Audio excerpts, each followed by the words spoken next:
Hello and welcome to the Western PA CoC Written Standards Training specifically for street outreach projects. My name is Jessica Sones. I work for Diana T. Myers and Associates. We're the consultant for the Western PA CoC. So for those who may not be familiar with the written standards, all CoCs are required to have a set of written standards. This is a HUD requirement. And the goal of the written standards is to provide guidance for CoC and ESG funded programs related to how you deliver services. And really it's to ensure that all programs within the CoC have the resources and information to operate in a consistent, coordinated way, and in a way that is compliant with HUD and CoC standards. So if you haven't checked out the written standards document yet, I would encourage you to do so. It's broken down into different sections. So first of all, it has standards for all project types. If you did not attend the training on standards for all project types or watch that recording yet, please check it out. Not only do the things that we're going to talk about in this mini training apply to you, but also the standards for all project types. So please make sure you're familiar with that information. After the standards for all project types, the written standards document gets into standards for each specific project type. So specific standards that must be followed if you're operating PSH, rapid, street outreach. In the document, in addition, there's an appendices section, which includes a lot of helpful resources for reference. And then lastly, there's a templates document. This is a separate document from the written standards, and it provides templates for CoC and ESG funded projects as you're implementing your project. For example, there's a template for documenting disability, there's a template for documenting homelessness, etc. So these may be really helpful for some folks who are starting up new projects or who want to revisit the templates that you're currently using. So the template, use of the specific templates is not required, but they are available as a resource. So let's dive in to the standards for street outreach projects that are CoC and ESG funded.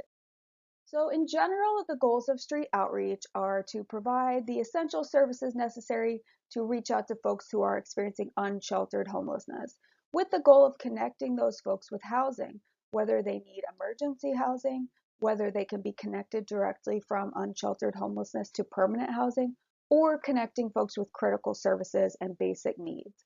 So we really want to focus on reaching folks who may not otherwise seek assistance. So those who are least likely to seek assistance through the sort of traditional homeless assistance system, and folks who may often be hidden to the homelessness service system. And I know the street outreach programs in the Western PA CoC do a really great job with this. In terms of access, who can access street outreach? Outreach workers can enroll pretty much anyone that's eligible. So households across the community, outside office walls, engaging with participants early and often. There are not a lot of restrictions about how folks have to access street outreach services. In terms of eligibility and who's eligible to be served through street outreach projects, this includes folks who are literally homeless, so HUD Category 1 homelessness, or folks who are fleeing or attempting to flee DV, and with a focus on individuals and families who are living on the streets in a place not meant for human habitation, and maybe unwilling or unable to access emergency shelter services. In terms of prioritization, anyone who's unsheltered would be prioritized for street outreach. There are not a lot of specific documentation requirements beyond the documentation for all project types, specifically for street outreach, except to note that street outreach programs should support participants with obtaining their necessary documentation. So for example, obtaining identification documents, obtaining documentation of homelessness, disability, or chronic homelessness, the documentation that they will need in order to move on to permanent housing resources. In terms of duration and amounts, again, it's very flexible. There should be repeated attempts to assist folks in street outreach projects, and obviously respecting client choice if someone declines services or isn't interested in services at that moment. And no one should be terminated from a street outreach project unless they've moved on to housing of their choice, if they're no longer interested in needing or wanting services, or if there's a serious threat of harm to outreach staff or other participants. In general, it's a very client-centered intervention that's focused on meeting folks where they are. In terms of specific standards for street outreach, I mentioned housing focused. Housing focused meaning the goal is really to help folks obtain stable housing, and folks may have a plethora of other goals that are related to housing, but housing always remains the focus. Obviously, emphasizing safety and reducing harm, both for the participants and obviously for the staff as well, but using a harm reduction approach. And then approaching the services with a systematic, coordinated, and comprehensive way of conducting street outreach.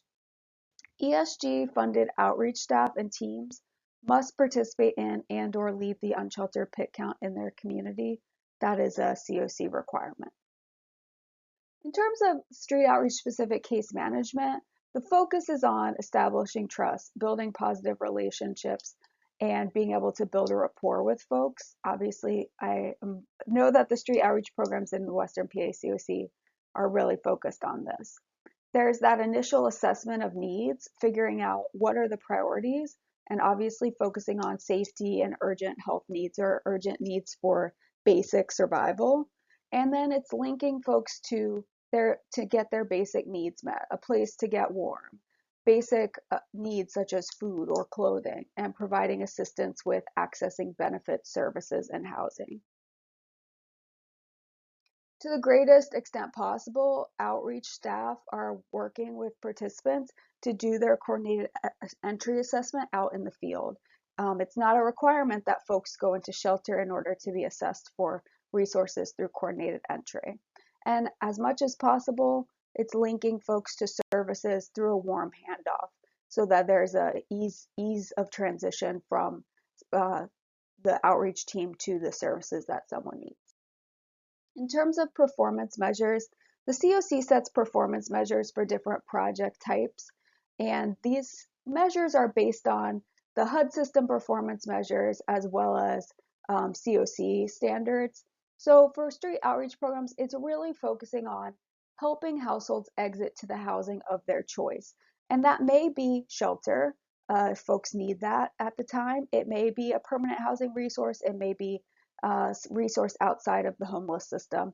But the goal is that you're looking that at least 73% of households are exiting to the housing of their choice. So if you're setting benchmarks for your program, this is a benchmark set by the CoC.